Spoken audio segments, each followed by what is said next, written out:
আসসালামু আলাইকুম বন্ধুরা, সবাই কেমন আছেন? আলহামদুলিল্লাহ, আমিও আপনাদের দয়ায় ভালো আছি। এখন আছি আমি পাতায়া পাতায়া বীচ, এবং এই হচ্ছে সেই পাতায়া। দেখেন, মনে হবে না এটা আজকে রাত, মনে হচ্ছে দিন। দিন হলে এখানে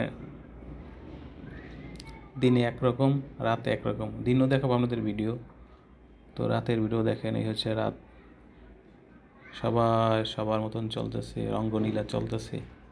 সামনে আরও মজা আছে। তো এখানে সব কিছুই হয়, রাতের পাতায়া সব কিছুই হয়।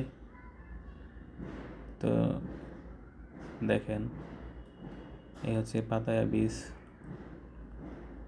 আর সামনে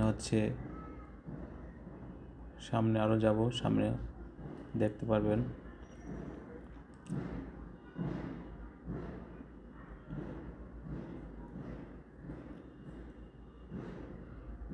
এই হচ্ছে পাতায়া সিটি।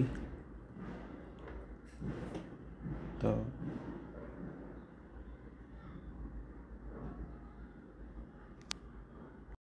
রাতের বেলাও পানিগুলো এত স্বচ্ছ, দেখতে অনেক সুন্দর লাগে। হৃদয়টা একবারে জড়িয়ে যাচ্ছে। আর বাতাসগুলো এত শীতল, মনে হচ্ছে একটা অন্য ফিলিংস কাজ করতেছে। দেখছেন, পানিগুলো অনেক একবারে ফ্রেশ, স্বচ্ছ কাচের মতন দেখতে, কোনো ময়লা নেই, কিছু নেই। যাই হোক, আপনারা আসবেন, এই সুন্দর সুন্দর প্লেসগুলো উপভোগ করবেন।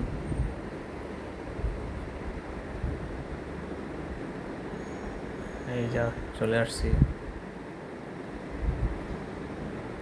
রঙিন দুনিয়ায়, পাতায়া রঙিন দুনিয়ায়। এখানে স্পা থেকে শুরু করে বার, স্পা,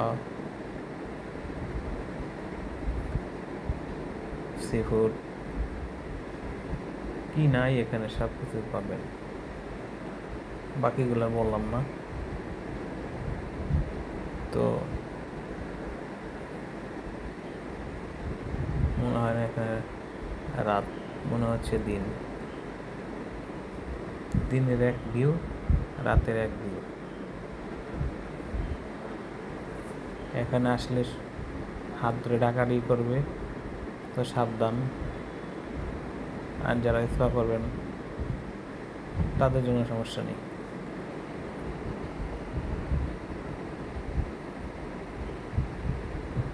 পৃথিবীর ভিতর থাইল্যান্ড হচ্ছে দ্বিতীয় এনজয় করার জন্য, যার কারণে আমেরিকার যারা আমেরিকান, এরা রিটায়ার্ড করে তারপরে এখানে ঘুরতে আসে, কারণ এখানে কম টাকার ভিতরে ঘোরা যায়। এই জন্য বেশিরভাগ আমেরিকান এখানে আসে।